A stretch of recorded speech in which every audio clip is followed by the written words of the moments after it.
Hi, I'm Dr. Steve Knighton from Nottinghill Family Wellness Center, and you can just see the tennis elbow design here from the explanation video of the anatomy of tennis elbow.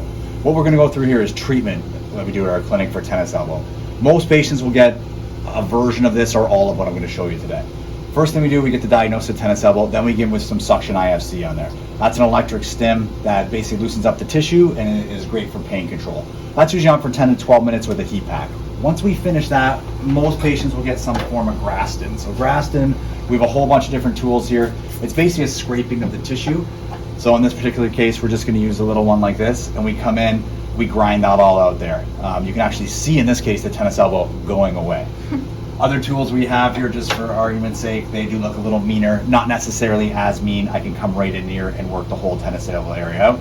And when I'm doing this, I'm actually feeling the grit and grind in my hand through there, and I'll find little nodules and I'll break it up with that.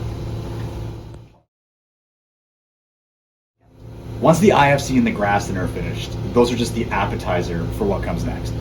We go to the Shockwave, usually about 800 to 1200 hits at an intensity from low to medium, depending on what people do. Shockwave's a pneumatic gun with a bullet inside a double-edged tube that hits basically like this. We got it on nice and low. Usually I wouldn't be able to do that.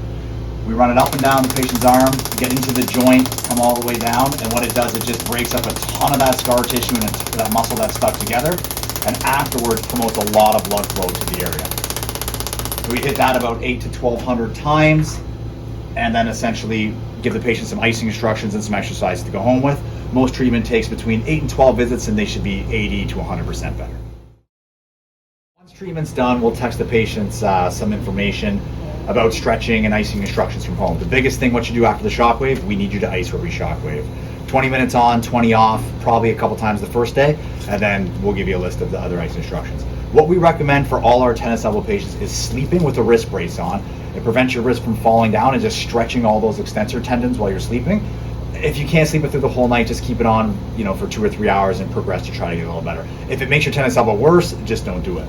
The big thing is wearing this tennis elbow brace. We recommend this one. We usually send you an Amazon link. You can buy it downstairs at the pharmacy.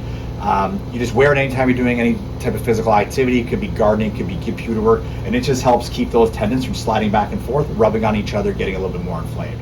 Let's take a quick time out to discuss how the brace works and why it's so important. The whole problem with tennis elbow is that the muscles that pull back your fingers are overworked, and the common tendon where they all attach become inflamed.